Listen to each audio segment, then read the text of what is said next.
I'm Celeste. I'm the only other nonfiction person, and I also have a piece about drug side effects, so also sorry, this is going to get really awkward. I'll come hold you up.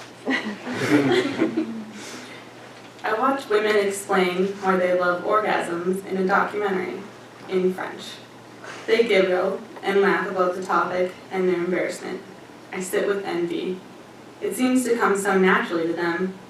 The short-haired brunette says she's been masturbating since she was 12.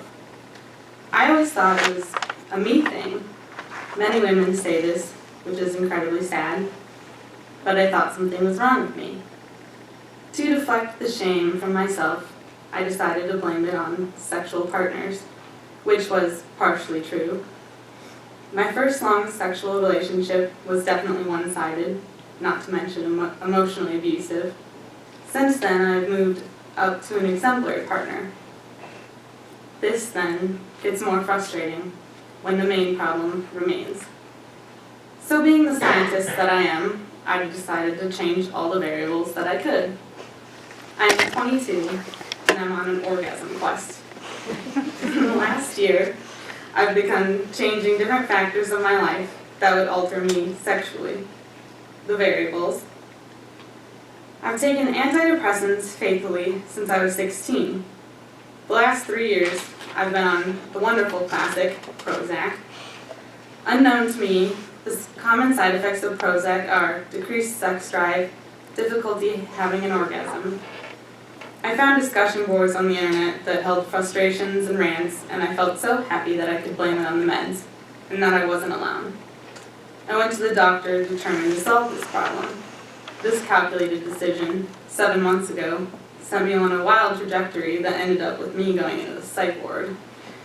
There were several different reasons and events building up to this, but I do really think the meds were the final push. What I realized post-psych ward day was that I was taking half the amount of Effexor, the new med, that I was supposed to be taking. So essentially, I was having withdrawals all month, and Effexor withdrawals are the worst of all the antidepressants. Many have compared it to detoxing from heroin. The annoying thing about depression is, now I'm trying to recall what I did last fall, and I can barely remember. I never thought it applied to me when people said that depression affects your memory.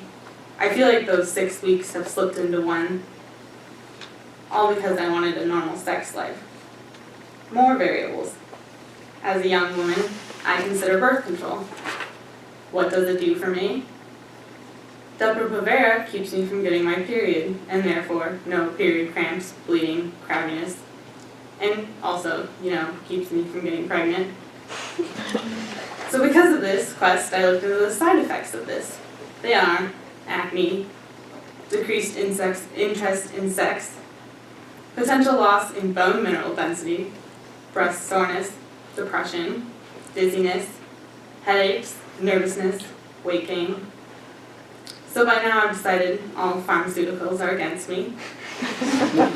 I should say I don't ever take this drug consecutively, like you're supposed to. I usually wait 2 months past and go in when I'm seeing the doctor for other things. I'm not exactly sure how that affects my bone density, depression, and sexual desires. This year, I went 6 months without being on it. Finally had my period for the first time in 5 years. It was really awful, and I went back on it the next week. Now, with more determination and many condoms, I try again.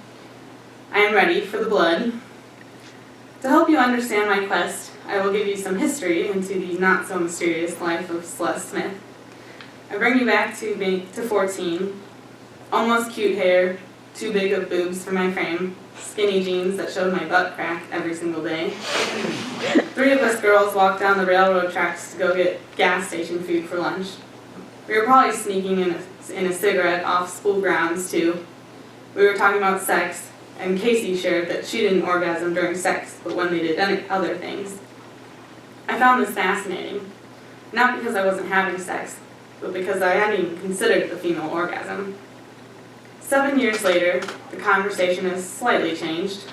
It becomes embarrassing. I'm basically an adult. yet I can't fulfill this adult category. For my 21st birthday, my sister drew on every piece of our old family Jenga set to create what is known as drunk Jenga. I have a serious taste for games, but every time she visits, she wrangles me into playing. Most of the pieces say things like, drink for how many siblings you have, and perform I'm a little teapot, or take 5 drinks. But one daunting little piece says, drink for how many orgasms you had in one night. My sister looks at me every time this comes up. I dread its existence. I could get rid of it, but there would be a glaring hole in the block tower. In more comfortable situations, I talk about it with friends. Oh, I mean, it's fine. I haven't. Them. Wait, never? I listened to a podcast featuring Betty Dodson, a sex educator who wrote the book Sex for One, The Joy of Self-Loving, a pretty revolutionary book in the 1980s. Betty is now 87 and just as fiery as ever. She tells a story about a 90-year-old woman who came in for a one-on-one sex workshop. The woman had never experienced an orgasm and wanted to know what all the hullabaloo was about. Betty pulled out the trusty magic wand vibrator and explained what to do. So after the big event, the woman's words were something like, "Oh, is that it?" The story is comical. It's much better when Betty tells it. It gives me hope, but also a good level of fear. I don't want to be 90 and still not have joined the orgasm club. As I get older and slightly wiser, I have learned that talking to your sexual partners is the key to having a decent time in bed.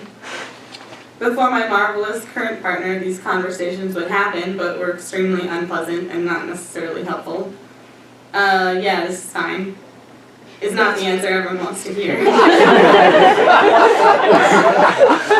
Well, what can I do? The seemingly concerned guy says.